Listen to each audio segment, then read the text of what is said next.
All right, let's dive right in. Welcome to The Explainer. Today, we're sitting right at this incredibly fascinating intersection of modern, high-stakes geopolitics and ancient, esoteric prophecy. We are putting on our analyst hats to look at a centuries-old scriptural text, but we're doing it squarely through the lens of very real 21st century resource conflicts. Essentially, we're digging into exactly what the Bhavishya Malika says about the coming water wars. So, to really grasp the gravity of all this, we've got to start with a massive number, 2 billion. That is literally how many people depend on the rivers flowing straight out of the Tibetan Plateau. You'll often hear this high-altitude region called the third pole of the world because it's the ultimate source of the Indus, the Ganges, the Brahmaputra, and the Mekong rivers. It's pretty simple. Whoever controls this plateau essentially controls the water lifeline for a massive portion of humanity. And to put the real-world scale of this regional hydropolitics into perspective, just think about the Hirakud Dam on the Mahanadi River. It's currently the world's longest human-made dam. The sheer, massive size of infrastructure like this actually highlights a profound vulnerability because, in an era of intense border friction, these colossal water reserves aren't just engineering marvels anymore. They are absolute geopolitical flashpoints waiting to happen. Which brings us to the real core of our analysis today, the Bhavishya Malika. This is a profound collection of prophecies composed roughly 600 years ago by the Panchasakha. Now, it is absolutely crucial we get this right. The Panchasakha were not simply poets, not at all. They were 5 great saints of Odisha, widely revered as partial incarnations of the divine, who meticulously recorded these specific prophecies on palm leaves. So what does this text say about the end of the Kali Yuga? Well, it centers on a final conflict that the scriptures actually call the remaining Mahabharata War. And according to the Bhavishya Malika, this doesn't just start everywhere all at once. It has a very specific escalation ladder. It kicks off with regional border skirmishes involving 13 nations. And yes, that specifically includes Pakistan. This initial friction then draws in China before ultimately widening into a totally catastrophic global world war involving vast international coalition. Now, the text categorizes the aggressors in this conflict using the Sanskrit term Mleccha. For our analysis, we have to define this term very strictly. In the specific context of the Bhavishya Malika, Mleccha is a category of destructive conduct. It denotes a worldview that directly opposes the Vedas, one that engages in slaughter and the outright denial of the divine. Let me be totally clear here. It is emphatically not referring to a specific modern nation, ethnicity, or religion. It is entirely about righteous versus unrighteous action.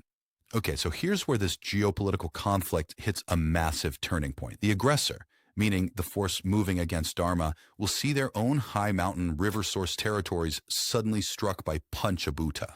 Now, Bhoota means a cataclysmic destruction brought about by the 5 great elements of nature. So we're talking about an event that effectively paralyzes their military capabilities from within their own borders. Specifically, the text describes something called Pavan Pralay, which translates directly to catastrophic wind devastation.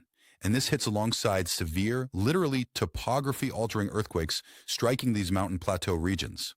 What is so fascinating to me here is that the Bhavishya Malika frames this destruction strictly as cosmic karma, right? This isn't a retaliatory missile strike by an enemy nation. It is nature itself, directed by the divine, actively intervening in a human war. And this isn't vague either. It is explicitly laid out in the source material. We can trace this directly to the Kali Gita, chapter 13, written by the great Saint Achyutananda Das. He prophesied, quote, "Disasters of water and wind will ruin crops, and Indra will withhold rain." So this gives us a highly specific elemental profile of the devastation, simultaneous atmospheric and tectonic chaos. But I know you're probably wondering, when is all of this supposed to go down? Well, the Bhavishya Malika uses a traditional timekeeping measure called an Anka. An Anka refers to a specific regnal year used for calculating timelines in Odisha. The texts point to these planetary disasters really intensifying starting from the 41st Anka.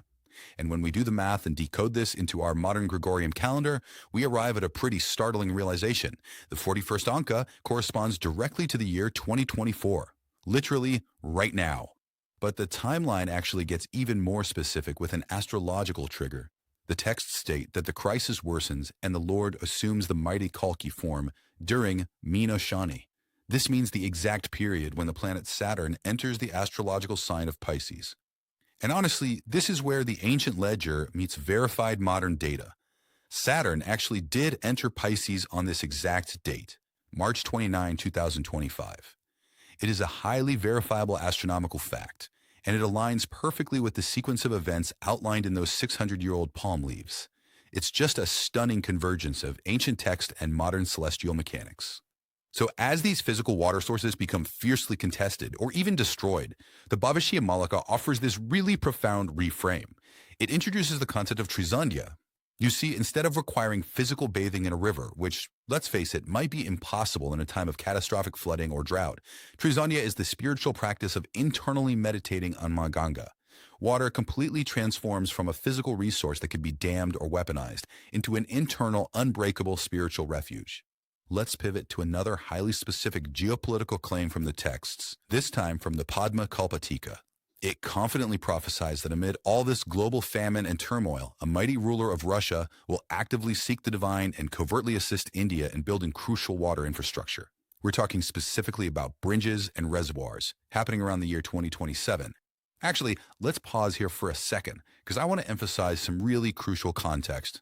As analysts of this text, we have to be absolutely clear we are looking at a 600-year-old scriptural prophecy. This is absolutely not a commentary on any present-day government, and it does not name or refer to any living political figures or modern regimes. We are just neutrally reporting the claims made by the ancient authors. The sheer severity of this coming transition is underscored by a pretty stark number found in the prophecies. The texts claim that out of a global population of roughly 8 billion people, only about 640 million will actually survive the transition from the Kali Yuga to the new era. So how exactly does the scripture say these survivors are chosen? Well, the answer is Dharma. Dharma translates directly to righteous conduct, and the Bhavishya Malika is incredibly clear on this point. Survival is absolutely not based on your wealth, your nationality, your military might, or your ethnicity. It is determined exclusively by your adherence to righteous conduct and spiritual devotion. All right, to process all this, we're going to use what we call the honest ledger. On one side, we have hard verified facts, right? The geographical reality of the Tibetan Plateau, the extreme vulnerability of modern dam infrastructure, and the astronomical fact of the March 29, 2025 Saturn Pisces transit. Then, on the other side, we have the unverified scriptural claims directly attributed to the Bhavishya Malika, the coming Pancha Bhoota destruction, and the exact count of 640 million survivors based purely on Dharma. We neatly separate the two so you can evaluate the information clearly for yourself. According to the timeline of the texts, we are currently entering what's known as the Yuga Sandhya. We can define this as the highly tumultuous transition period between two great eras. Think of it as the twilight of the Kali Yuga. It's marked by exactly the kind of geopolitical friction, resource scarcity, and extreme weather we are discussing today. Now, it's super important to remember the Panchasakha didn't write all this just to freak people out or incite panic. They wrote them to provide a solution. The Bhavishya Malika outlines a completely fear-free, zero-cost path of protection during this Yuga Sandhya. The instructions are beautifully simple. Uphold Dharma, practice Trisandhya meditation, recite the Srimad Bhagavat, and engage in chanting. And specifically, the texts highly recommend chanting Madhava Nama. Madhava is a highly revered name for the divine. This really underscores the ultimate message of the Bhavishya Malika. In the face of literally insurmountable global conflict and elemental destruction, the only true refuge is spiritual devotion, not geopolitical posturing. But the real takeaway here is that the prophecies point toward a definitively hopeful horizon. After all the turbulence of the remaining Mahabharata war and this massive elemental cleansing, the texts predict that the new era of truth and harmony, the Satya Yuga, will dawn by the year 2032. The ultimate goal of this entire prophecy is the restoration of peace. So, we've explored the immense power of water and that devastating wind predicted for the high plateaus. But remember, the Pancha Bhoota involves all 5 elements. So I leave you with this to ponder. If this is what the ancient texts say about water and wind, what on earth happens when the Malika's prophecy of the sky going completely dark for 7 days comes to pass? Well, we'll just have to explore that next time. Thanks for learning with me today.